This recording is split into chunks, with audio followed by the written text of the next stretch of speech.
Hi everyone!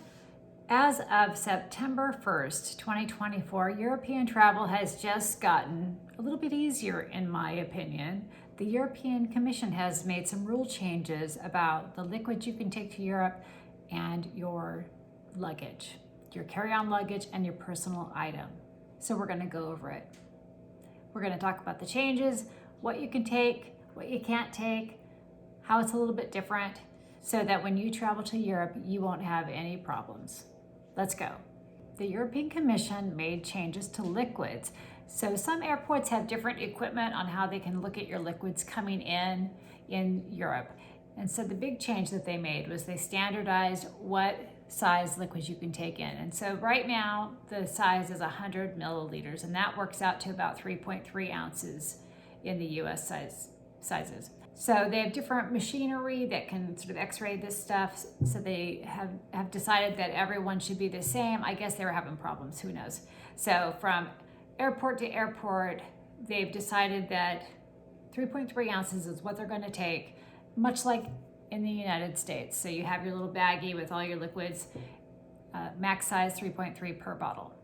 So maybe you can't take your 4-ounce size or larger sizes, but you really shouldn't take those traveling anyway, right? They're way too big for your luggage, especially if you're doing carry-on.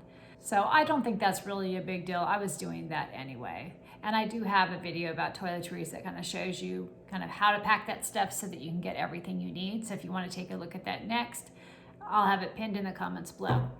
I'm hoping that this will just help eliminate some confusion some travelers have. I'm sure it will. Oh yes, remember to subscribe, hit the like button. It really helps my channel grow and I really appreciate it. Thank you so much for being here.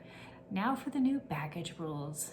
Now the other rule with baggage size. Baggage size rules have changed also, and this is a better change. I think this is one in the favor of the passengers.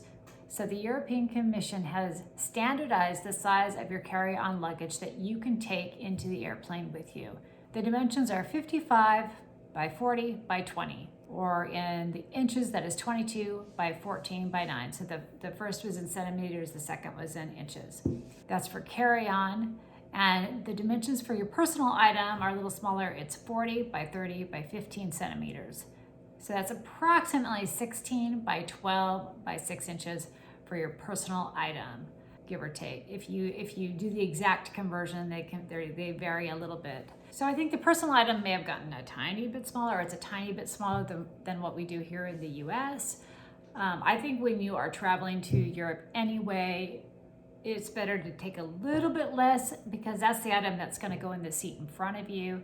And if you want to be able to stretch out and be comfortable during your long flight, it's better to have kind of a little bit of a smaller bag down there anyway. The weight of the personal item is up to 22 pounds, and I think that's more than enough for a personal item. Airlines are no longer allowed to set their own size requirements and then charge you if you are going slightly above. They're all standardized across Europe, at least, not everywhere in the world, but at least in Europe. It's very much the same as the US. So if you're used to traveling in the US, traveling to Europe will be very similar as far as what you can take on the airline. And if you would like to travel carry-on only, be sure to check out my videos. I'll post them up here or here. They'll be linked in the comments, so you can figure out how you can travel in Europe for at least 2 weeks with carry-on only bags. And it's the best way to go, and I explain why in my videos. And I hope you consider it, because there really are a lot of benefits to traveling light in Europe. So all this is great. I think there's less confusion now. Even if you're traveling on different airlines within the same trip, it doesn't matter. The rules will be the same. It doesn't matter if you have 2 different airlines, everything's going to be the same, and that just makes things easier. I experienced this problem on my last trip to Europe, actually, where I had to buy special luggage because my luggage was a little bit too big for the flight we were on, and their personal item size was extremely small. So I am thankful that they have standardized this, because it just makes it more clear on what you can take. And they aren't allowed to say that you can take this really tiny bag, which is what the airline I took did. They said, oh, you can only take this little tiny size bag. But then when I got on the airline and I saw the seat in front of me, I'm like, well, I could have fit a much bigger bag under there. So I just thought it was stupid. They really limited what I could take in my personal item when they just didn't need to. So I think this is great. I think this makes things so much easier, and it gives you flexibility to kind of take some more stuff if you want to.